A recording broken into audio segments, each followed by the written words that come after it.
வாங்க, இன்னைக்கு மானசாவுக்கு பிறந்த நாளுண்டு ட்ரெஸ் எடுக்கிறதுக்காக கிளம்பிட்டேன். ஏற்கனவே ஷார்ட்ஸ் வீடியோலையும் சொல்லியிருக்கேன். இன்றைக்கி ட்ரெஸ் எடுக்க போகையில் நாங்கள் எப்படியெல்லாம் என்னென்ன போய் பார்த்தா எந்தெந்த ட்ரெஸ் எடுத்தோம்ன்றதை முழு விவரமாக பார்ப்போம். சந்தோஷமாக பாருங்கள். மானசாவுக்கு ஒரே குஷி.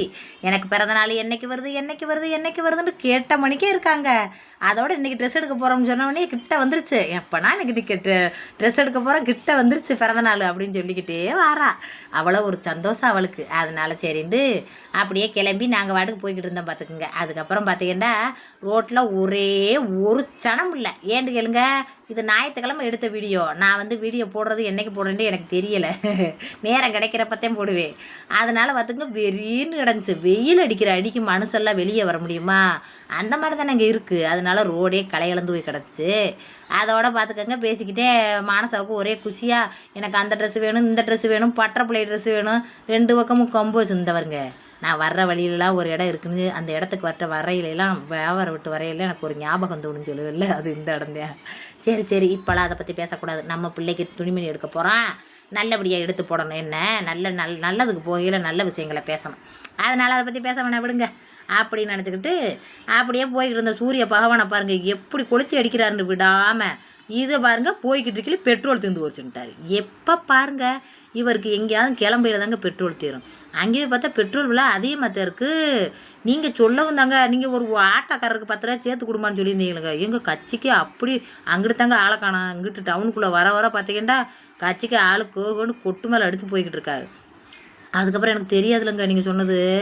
அப்புறம் தாங்க தெரியுது பெட்ரோல் விலை எம்புடு கூடி போயிருக்குன்னு. நம்மளுக்கு என்ன தெரியும்? அதுக்கப்புறம் இங்கே பெட்ரோல் போடையில் தான் தெரியுது. ஆஹா, மக்கள் கூட சொன்னது கரெக்டு தானே பையா. ஆத்தாடி என்னம்மா விலை வைக்குது அப்படின்னு நினச்சிக்கிட்டு அப்புறம் வந்தேன். இங்கே பார்த்தா இங்கே டவுன் காட்டுக்குள்ள ஊரம் மக்கள் ஊரம் கட்சிக்கு படதரண்டு உட்காந்துருந்தாங்க. கேமராவை ஆன் பண்ணலாம்னு ஆன் பண்ணுறதுக்குள்ளே பைக்கு தள்ளி வந்துருச்சு. இல்லைன்னா மக்களை பூரா எடுத்து போட்டிருப்பேன். அப்படி பேரும் கட்சி மீட்டிங்க்கு கலவரமாக திருறாங்க டவுனுக்குள்ளே வந்து வைக்கையில் தான் தெரியுது. ஏங்க நான் இழுத்து பேசுகிறேன், கொஞ்சம் இழுவை இல்லாமல் பேசுங்கக்கா அப்படின்னு சொல்லியிருக்கியே. ரொம்ப பேர் நான் கிராமத்து பேச்சு நல்லா இருக்குதா அப்படின்னு சொன்னதுனால தாங்க ரொம்ப சந்தோஷமாக மனநிறைவோடு இந்த வீடியோக்களில் பேசிக்கிட்டு கிடைக்கேன். ஆனால் இப்போ ஒரு சில பேர் என்னக்கா இழுத்து பேசுகிறிய, கொஞ்சம் டீசெண்டாக பேசுங்க அப்படின்னு சொல்ல வரைய. அதே வார்த்தையத்தையும் எங்கள் வீட்டுக்காரர் காலம்புருக்கும் சொல்கிறாரு. வாக்கப்பட்டு 17 வருஷம் வச்சு 17 வருஷமாக அந்த வார்த்தையத்தையும் சொல்லிக்கிட்டு இருக்காரு.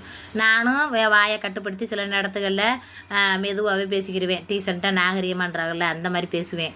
ரொம்ப பேச ஆரம்பிச்சிட்டான்னு வச்சுங்களேன், தன்னை மறந்து என்னுடைய இயல்பான இந்த பேச்சு வந்துடும் பார்த்துக்கோங்க.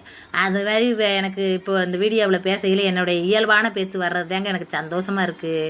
ஆனால் நீங்கள் எல்லாரும் அப்படி சொல்லியிருந்தீங்க. 1-2 பேர் கமாண்ட் பண்ணியிருந்தீங்க, மற்றவங்கெல்லாம் ஒன்றும் சொல்லலை. அந்த 1-2 பேர் கமாண்ட் பண்ணியில் எனக்கு எங்கள் வீட்டுக்காரங்க அவங்கந்தே வந்துச்சு. அவர் அப்படித்தான் வாக்கப்பட்டு இத்தனை வருஷம் ஆச்சு மதுரைக்கு. இன்னமும் அந்த பேசுகிற பாசம் மட்டும் போக மாட்டேங்குது, அந்த இழுவை மட்டும் போக மாட்டேங்குது என்று வருது. ஏங்க அது என் கூடவே பிறந்ததுங்க. நான் பிறந்த பிறப்புல இருந்து ஆத்தா அப்பு அண்ணன் தம்பி ஊர் சாணம் ஜாதி சாணம் அம்பிட்டும் பேசுனதை கேட்டது தானேங்க நம்ம வாயில் வரும். அப்படி தானே பேச முடியும். அப்புறம் நான் ஜவுளி கடைக்குள்ளே போயிட்டேன். ஜவுளி கடைக்குள்ளே போய் கடை ஊரம் சும்மா அடைஞ்சிச்சு. ஏன்டா எந்த விசேஷமும் இல்லைல்ல, ஏதாச்சும் விசேஷம்னா சனங்க கொண்டு இருக்கும், விசேஷம் எதுவும் இல்லை.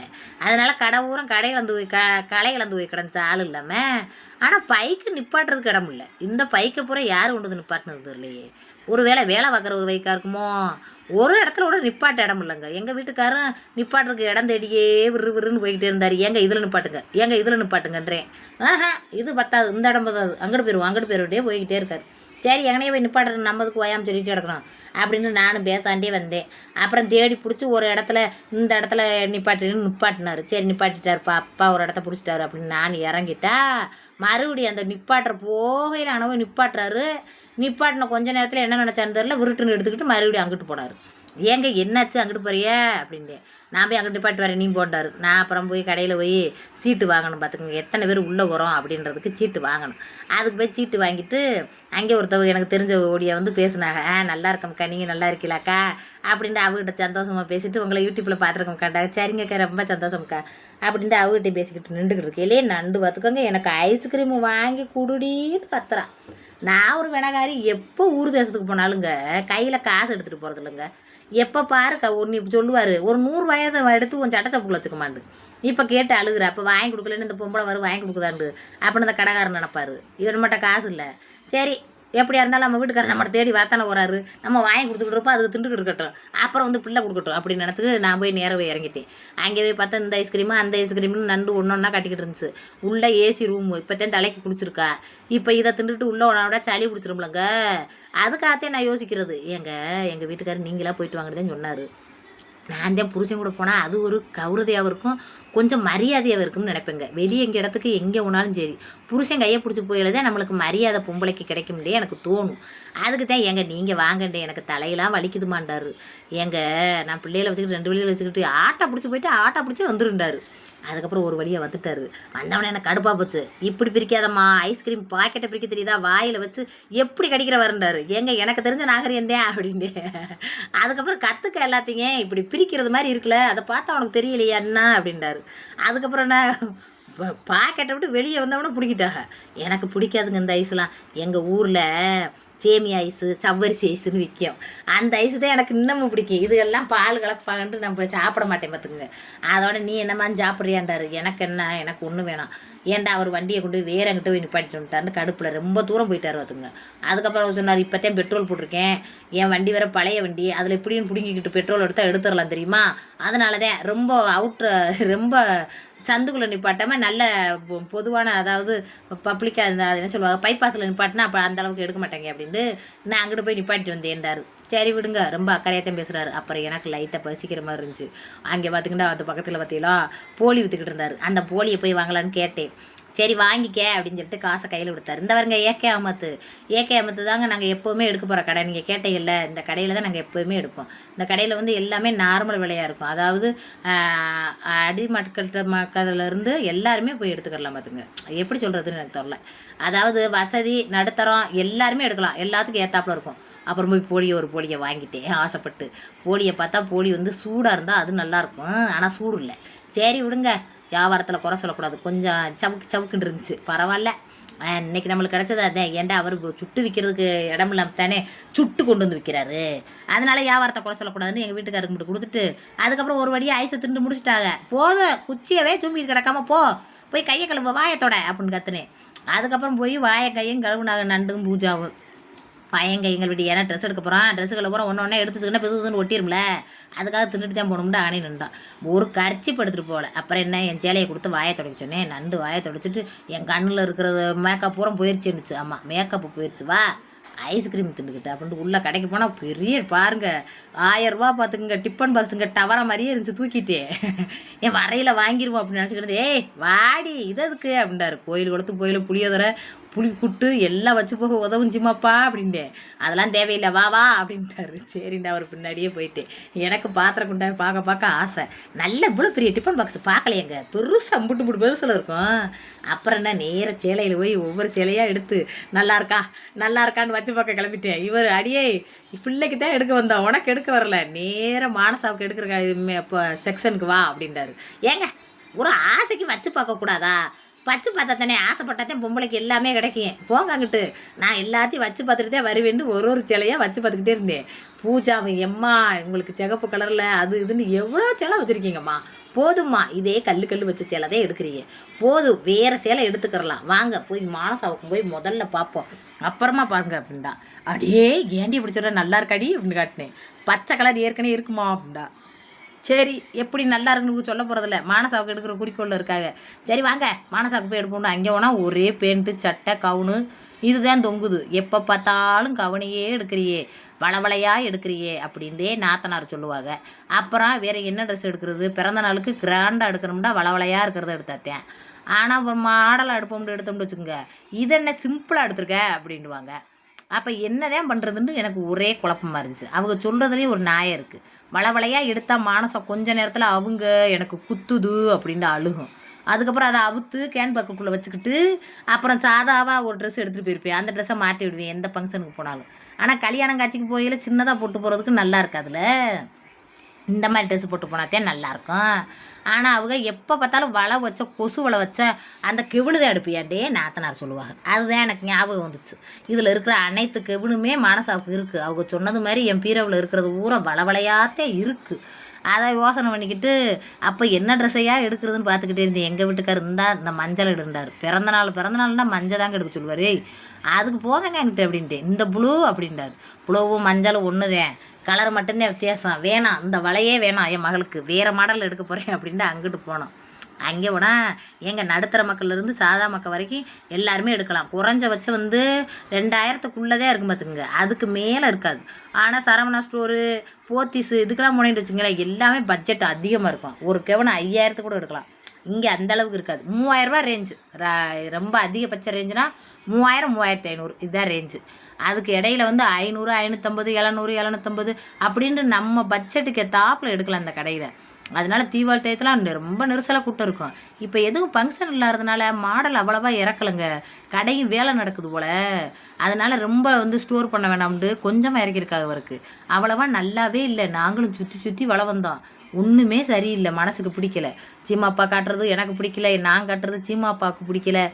இப்படி மாற்றி மாற்றி ஒரு பக்கமாக பார்த்துக்கிட்டு வந்தோம். சரி, வலை மாதிரி இல்லாமல் சிம்பிளாக எடுத்துகிட்டு போய் பார்த்தா இது பார்த்துங்க, பாசியாக கொடுத்துருக்காங்க. 2500 வெறும் பாசியை அப்படியே சட்டையில் கோர்த்து வச்சுருக்காங்க. இதுக்கு துணிமணி வைக்கிறது முடியாது. இந்த சட்டை ஒரு பக்கம் காணாமல் போயிடும், இந்த பாவடை ஒரு பக்கம் காணாமல் போயிடும். சட்டை இருந்தால் பாவடை இருக்காது, பாவடை இருந்தால் சட்டை இருக்காது. தேடுறதே மண்டை வலிச்சு போயிடும். வேணாம் ஒரே வலையை எடுப்போம் வாங்கன்ட்டு மேலே பார்த்துக்கிட்டே இருந்தான். இது கொஞ்சம் பார்த்துங்க, அது என்ன சொல்லுவாங்க, என்னமோ அதுக்கு பேர் சொல்லுவாங்க. அது மாதிரி பாவாடை சட்டை மாதிரி இல்லாமல் அப்படியே ஒரே கெவுனா துணி கொஞ்சம் மெதுன்னு இருந்துச்சு. அதனால் பார்த்து அதில் செலக்ட் பண்ணி எடுப்போம்ட்டு பார்த்துக்கிட்டே வந்தோம். துணி இந்த சேலை துணி மாதிரி, இந்த வலை மாதிரி இல்லாமல் சேலை துணி மாதிரி இருந்துச்சு. அதுண்டா கொஞ்சம் எடுப்பாகவும் இருக்கும், நல்லா கிராண்டாகவும் தெரியும், கிராண்டாக தெரியும். அதே சமயம் துணியாகவும் இருக்கும். இந்த இதை எடுப்போம் அப்படின்றாரு. இது துணி எரியுமுங்க, வெயிலுக்கு தக்கண்டு எரியும். அதனால வேணாங்க அப்படின்ட்டு 570 என்னமோ ஓட்டுருந்துச்சு. அதுக்கப்புறம் எப்படியோ ஒரு முடிவு பண்ணி இந்த கிரே கலர் ட்ரெஸ்ஸை எடுத்துட்டேன். எடுக்கையில் எங்கள் வீட்டுக்காரர் கலர் நல்லாவே இல்லை, வேணாண்டார். மானசாவுக்கு போட்டு பார்த்துட்டு அப்புறம் பேசுவோம் அப்படின்னு சொல்லிட்டு அப்படியே ட்ரெஸ்ஸு மேலேயே போட்டு பார்த்தா நல்லாத்தான் இருந்துச்சு. பிறந்த நாளுக்கு ஏற்றாப்புல தானே இருக்குது, போதும். மேலே கொஞ்சம் மினுங்குது, கீழே பார்த்துங்க அந்த நான் நினச்சது மாதிரியே கெவுன் மாதிரியே வந்திருக்கு. அதே சமயம் குத்தாது, நல்ல நெய்ஸாக துணி மாதிரி இருக்குது பார்த்துங்க. அப்படியே கையில் பிடிச்சா பஞ்சு இருந்துச்சு அந்த துணி. அதுக்கப்புறம் நடந்து வந்து வச்சு. அதுக்கப்புறம் டாடிகிட்ட போய் காட்ட போகிறேன் மாட்டுச்சு. சரி போ டாடிகிட்ட போய் காட்டு அப்படின்னு டாடியை தேடுனா டாடி எந்த பக்கம் இருக்கிறது இல்லை, காணா. ஒரு வழியை டாடியை பார்த்து காட்டிட்டு குஷியாக வந்துருச்சு. அப்பாவுக்கு பிடிச்சிருக்குன்ட்டாரேன்ட்டு ஒரே டான்ஸு ஆடி காட்டுச்சு. சரி நல்லா இருக்கு கலட்டு அப்படின்ட்டு. அப்புறம் எங்கள் வீட்டுக்காரர் இந்த ட்ரெஸ்ஸு பிடிச்சிருக்குமா, இதையும் ஒரு தடவை போட்டு பார்ப்போமான்றாரு. சரி நம்ம புருஷன் பிடிச்சிருக்குன்னு சொல்கிறதையும் போட்டு பார்த்தா அது வடிவேலு படத்தில் ஒரு இதாக கூடையை கவுத்திட்டு வருவாருங்க, அது மாதிரி இருந்துச்சு. மேலே வெள்ளை கலரு ஆத்தாடி, அப்படியே கலர் ஏதாச்சும் ஒரு அழுக்களுக்கு கொடுச்சுன்னா அப்படியே பிடிச்சிக்கிறேன் வேணான்ட்டு. அதுக்கப்புறம் இந்த சிகப்படுத்து நான் காட்டினேன். அவர் இப்போ போட்டிருக்க மாதிரியே இந்த தாவணி மாடலில் எத்தனை கலரு வேணாம் அப்படின்ட்டார். அதுக்கப்புறம் என்ன எல்லாத்தையும் செலக்ட் பண்ணி அதையே எடுத்துக்கிட்டு நேராக சீமாப்பாவுக்கு டவுசர் இதுகெல்லாம் எடுக்கிறதுக்கு போயிட்டான். ஏன்டா வீட்டில் போட்டுக்கிறதுக்கு அவ்வளவா இல்லை, தீபாவளிக்கு எடுத்தது அம்புட்டை வேலைக்கு போட்டு போய் அழுக்காக்கிட்டார், கிழிஞ்சும் போச்சு. அதனால சரி இன்னும் எனக்கு ஒரு 2 டவுசர் எடுத்துக்கிறேன்னு அதில் போய் இறங்கி எடுத்தார். ஏங்க நீங்கள் மட்டும் கலகலப்பாக இருக்க டவுசரு கைலி இதெல்லாம் எடுக்கிறீங்களே, எனக்கு கலகலப்பாக இருக்க ஒரே ஒரு நைட் ட்ரெஸ் எடுத்து கொடுக்கக்கூடாதா அப்படின்ட்டேன். அதெல்லாம் எடுத்து கொடுக்கக்கூடாது, அதுக்கு தான் நைட் ட்ரெஸ்ஸுக்கு பதில் தான் நைட்டி எடுத்துருக்கேன், அது போதும் அப்படின்ட்டு என்னை கிண்டல் பண்ணிக்கிட்டு இருந்தார். சரி இன்றைக்கி எப்படி போராடினாலும் எடுத்து கொடுக்க போகிறதில்ல, எதுக்கு சும்மா வாயை கொடுத்து நம்ம எனர்ஜியை வேஸ்ட் ஆக்கணும் அப்படின்ட்டு போய் அளவு பார்த்துக்கிட்டு இருந்தாங்க. அவர் அளவு பார்த்து கரெக்டாக வரும்னே அப்படின்ட்டு அவரும் சொல்லிக்கிட்டு இருந்தார். பெருசாக இருந்துச்சுன்னா அப்படின்னு யோசனை பண்ணார். ஏங்க சின்னதாக இருந்துச்சுன்னா தம்பி வளர்ந்துட்டேல்ல அவன் போட்டுக்கிருவேன், வாங்க சின்னதாக இருக்குது பெருசாக இருக்குன்னு கரெக்டாக தான் இருக்கும் வாங்க அப்படின்னு கூட்டிக்கிட்டு அதோட பில் கவுண்டருக்கு வந்துட்டோம். பில் கவுண்டருக்கு வந்தால் பில் கவுண்டரில் நல்லா புல் கூட்டமாக இருக்காங்க. 50 பேர் வரிசையில் நிற்கிறாங்க பார்த்துக்கோங்க. சரி அதில் நில்லுங்க, நாங்கள் நிற்க முடியாது, கைகாலெலாம் வலிக்குது எங்களுக்கு, நாங்கள் போய் உட்காரோம்ட்டு நானும் மனசா பூஜா எல்லோரும் சேர் போட்டிருந்தாங்க. அந்த சேரில் போய் உட்காந்துட்டோம். உட்காருங்க அங்கேயே உட்காருங்க, நான் பிள்ளை போட்டு வரேன்ட்டு. எப்படியும் ஒரு 1/4 மணி நேரத்துக்கு மேலாச்சு. ஏன்டா அவருக்கு முன்னே 10 பேர் நிற்கிறாங்களா. அதுக்கப்புறம் நண்டு அங்கிட்டு ஓடிட்டு கிடந்துச்சு. அங்கிட்டு ஓடாத ஒரு இடத்துல 2 கூட்டிகிட்டு நேராக செருப்பு கடைக்கு வந்துட்டோம். செருப்பு கண்டிப்பாக பிறந்தநாளுக்கு செருப்பு எடுத்தே ஆகணும். அதில் பூஜாவுக்கும் செருப்பு பார்த்துக்குங்க பிஞ்சு வச்சு. அவளுக்கு ஒரு செருப்பு இருந்து ஒரே அடம் பிடிச்சா. சரி அவளுக்கு ஒரு செருப்பு எடுத்து கொடுங்கன்ட்டு 2 பேருக்கும் செருப்பு மாடல் பார்த்துக்கிட்டு இருந்தோம். ஏங்க எனக்கு ஒரு செருப்பு எடுத்துக்கிறவாண்டே, உனக்கு இருக்கிற செருப்பு என்னைக்கு பிய்தோ அன்னைக்கு எடுத்துக்க அப்படின்றாரு. ஆனாலும் நம்மளுக்கு ஆசை போகாதுல. ஆசை கோளாறு யாரை விட்டுச்சு? ஒரு செருப்பாக பார்த்தா ஆசையாக பார்த்துக்கிட்டு கிடந்தேன். ஏம்மா வந்த வேலையை பாருமா, பிள்ளைகளுக்கு செருப்பு போட்டு விடுமாண்டாரு. ஏங்க நீங்கள் போட்டு விடுங்க, நான் என்னையத்தையும் செருப்பு எடுக்க விட மாட்டேன்றீங்கல்ல. நான் எனக்கு பிடிச்ச செருப்புகளை பார்த்துட்டு போகிறேன். என் செருப்பு என்னைக்கு அள்ளுதுன்னு வந்துட்டு மறுநாள் வந்து எடுக்கண்டேன். அதோட அவரே செருப்பு போட்டு விட்டார். நண்டுக்கு நல்லா இருக்கா செருப்பு? ரோஸ் கலர்லேயும் அப்படியே கல் வச்சு எடுத்தாச்சு. ஆமாம், நல்லா இருக்குன்றுச்சு. எனக்கு ரோஸு தான் பிங்க்கு தான் பிடிக்கிண்டு. அதுக்கப்புறம் எங்கள் வீட்டுக்காரர் போட்டு விட்டுக்கிட்டு இருந்தார். எனக்கு ஒரே கவலையாக இருந்துச்சு. அங்கே நைட் ட்ரெஸ் எடுத்து தர மாட்டேன்ட்டார், இங்கே செருப்பு எடுத்து தர மாட்டேன்றாரு. என்னப்பா அது அவர் மக்கமரலுக்கே எடுத்து கொடுக்குறாரு ஐயா அப்படின்னு யோசனை பண்ணிக்கிட்டு, சரி விடுங்க, நம்மளுக்கு என்றைக்கு செருப்பு பீதோ அன்றைக்கி எடுத்துக்கிடுவோம். மாடலாக செருப்பு எடுத்து வச்சு அடுக்கிற நிலையிலையா நம்ம இருக்கோம். ஏதோ ஒரு சாதாரண குடும்ப பொம்பளையா ஓட்டிக்கிட்டு இருக்கோம். போதும் அந்த செருப்புண்டு. அதோட இங்கே பூஜாவுக்கு நல்லா இருக்கா? பூஜாவுக்கு ஒரு மாடல், மானசாவுக்கு ஒரு மாடல். ஒரு செருப்பும் 350 ரூபா சொல்லி 700 கேட்டாங்க. நாங்கள் 500 கொடுத்துட்டு வந்துட்டோம். அதுக்கப்புறம் நேராக பேக்கரிக்கு வந்தவொடனே அது வேணும் இது வேணும், கருப்பு கேக்கு வேணும்னுச்சு. எல்லாமே அங்கே காலி ஆகிக்கிட்டு இருந்துச்சு. கருப்பு கேக்கை ஒருத்தர் இருந்த கேக்கை அப்படியே மொத்தமாக வாங்கினார். அண்ணே ஒரு பீஸை மட்டும் கொடுங்க, பாவம் சின்ன பிள்ளை கேட்டுருச்சு மானசா அப்படின்ட்டு. சரிங்க, கூட ஒரு பீஸ் கூட எடுத்துக்கங்கன்னு கொடுத்துட்டாரு. அதோட அவருக்கு வேறு கலரை வச்சு விட்டு எங்களுக்கு அந்த பிளாக் கொடுத்தாங்க. அதுக்கப்புறம் கலர் பாட்டல் கேட்டு ஒரே அடம் பிடிச்சிட்டாங்க. இது என்ன பீர் பாட்டல் மாதிரியே இருக்குது அப்படின்னு கேட்டேன். இல்லைக்கா அதுக்கும் கலர் தான்டாக. எனக்கு என்னமோ டவுட்டாக இருக்கே அப்படின்னு யோசனை பண்ணிட்டு, எனக்கு அந்த ஆப்பிள் கலரை எடுத்து குடிப்போம் அப்படின்னு யோசனை பண்ணி ஒரு ஆப்பிள் எடுத்து குடித்தேன். மானசா பூஜா எல்லாரும் கிளம்பிட்டாங்க. எனக்கு உனக்கு வேணுமுண்டு. சரி விடுங்க, ஆளுக்கு ஒன்றா எடுத்துருவோம்ட்டு ஆளுக்கு ஒன்றா 5 எடுத்தோம். 5 ஏன்டா ஆளுக்கு ஒரு பிள்ளை இருக்குல்ல, பிள்ளைகளை பூரா கணக்கு பண்ணி 5 6 எடுத்தோம் ஆத்தாவோட சேர்த்து. அதோட எடுத்துகிட்டு மிச்சர் சேவு ப்ரெட்டு கேக்கு இதுகெல்லாம் வாங்கினார் எங்கள் வீட்டுக்காரு. எல்லாமே காலி ஆயிடுச்சு பார்த்துங்க, ஒன்றுமே இல்லை. அன்னன்னைக்கு தினமும் ஃப்ரெஷ்ஷாக கொடுப்பாங்களாம். சிந்தாமணியில் இருக்குது இந்த கடை. சரின்ட்டு எங்கள் வீட்டுக்காரர் சொன்னது மாதிரியே வந்து பார்த்து பப்ஸு, ப்ரெட்டு, கேக்கு, கலரு, அப்புறம் பிஸ்கட்டு இதுகெல்லாம் பூராத்தையும் வாங்கிக்கிட்டு இருந்தார். சரி அவர் வாங்கிட்டு இருக்கட்டும். அந்த ஆருக்கு வருங்க மேலே ஒன்று கிண்டஜாய், அதை கேட்டுக்கிட்டு இருந்தா என் மக. அது ஒன்று 35 ரூபாயா 40 ரூபாய் எப்படி சொல்லிக்கிட்டு இருந்தார். அடி பாவி, அதில் ஒன்றுமே இல்லை, 2 உருண்டையை வச்சு விளம்பரம் பண்ணி ஏமாத்துறேன். பேசான்னு கலர் எடுத்துக்கூடி அப்படின்னு கலர் எடுத்து கையில் கொடுத்து நண்டுவை சமாதானம் பண்ணிட்டேன். அதுக்கப்புறம் மறந்துருச்சு. சரி நம்ம ஒரு வாய் அங்கேயே ஊற்றிடலாம் அப்படின்ட்டு திறந்து குடிச்சு டேஸ்ட்டு பார்ப்போம். ரொம்ப நாள் ஆச்சு இந்த ஆப்பிள் ஜூஸ் குடிச்சு பார்த்தா அப்பயே சுருண்டுச்சு. ஒரு மாதிரியாகவும் வாடை வந்துச்சு. என்னது இது ஒரு மாதிரியாக வாடை வருதுன்னு போந்து பார்த்தேன். இவர் என்னடி அப்படின்றாரு. ஒன்றும் இல்லைங்க, ஏதோ மாதிரி வாடை வருது. குடியாரவெல்லாம் குடிச்சிட்டு வாயை திறந்தாங்கன்னா ஒரு வாடை வரும், அதே வாடகையே இதுலேயும் வந்துச்சு. அதனால சிரிச்சேன். கலர் தாண்டி குடிடி அப்படின்னாரு. ஏதுக்கு ஒரு வார்த்தை கேளுங்க பாண்டே, இது ஆப்பிள் ஜூஸ் நீ குடிறி அப்படின்னாரு. அதோட மடக்குன்னு ஊற்றிட்டு மனசு கேட்கல, மறுபடியும் உள்ளே விட்டேன். வீட்டில் போய் செக் பண்ணிவிட்டு குடிச்சிக்கிறேன்னு உள்ளே விட்டேன். அது பார்த்தீங்கன்னா கலண்டு அப்படியே பூரம் கொட்டி அந்த கவர் பூரம் ஒன்றுமே இல்லாமல் இருந்துச்சு. என்னையை குடிக்கிறதுக்கு அவனுக்கு முப்பிடி சந்தேகம், உனக்கு கிடைக்கவே மாட்டேன் போ அப்படின்ட்டு. அதுக்கப்புறம் அங்கேருந்து கிளம்பி நேராக வீட்டுக்கு வந்தால் என் மையம் மட்டும் உட்காந்துக்கிட்டு இருந்தார். அதோட வீட்டுக்கு போய் ஒரே தான் ரெஸ்ட் எடுத்துகிட்டு அந்த கலரை போய் குடிக்கணும்னு பார்த்தா அந்த கலர் பூரம் கொட்டி போச்சு, நான் அவுத்து போட்ட கலரு.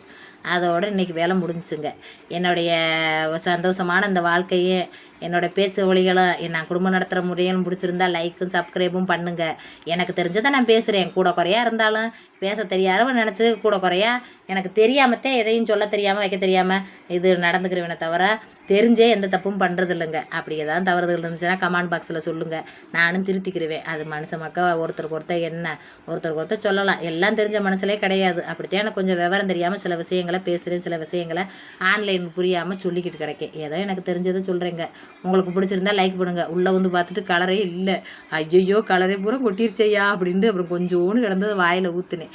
என்னை சேனலை புதுசாக வந்து பார்க்குறவங்கெல்லாம் சப்ஸ்கிரைப் பண்ணிக்கோங்க, லைக் பண்ணிக்கோங்க. நண்டு அவ வேலையை பார்க்க கிளம்பிட்டாங்க. இதுக்கப்புறம் சமைச்சு சாப்பிட்டுட்டு அப்புறமா தூங்குவோம். இன்றைக்கி ஆத்தா வந்து தங்கச்சி வீட்டுக்கு பிரிச்சு இருக்கு. ஆத்தாவை வரலை. சரி ஆத்தா தங்கச்சி வீட்டுக்கு பிரிச்சு இருக்கு அப்படின்ட்டு நாங்களும் பேசான்றது இருந்தால் கவருக்குள்ளே ஊரம் கலர் கொட்டி போச்சுங்க. இந்த வாருங்க எம்புடு கலருண்டு. என்னையை குடிக்கிறதுக்கு அம்புடு சந்தேகமா உனக்கு, இப்போ உனக்கு கிடைக்கவே மாட்டேன் அப்படின்ட்டு அதுக்குள்ளே கொட்டிருச்சு. சரி கொஞ்சோண்டு தண்ணியே கொடுங்க, இன்னும் கலரை கட்டால் என் கலர் வச்சு உன் கலரை வச்சுருவாங்க. லைக்கை பண்ணுங்கள்.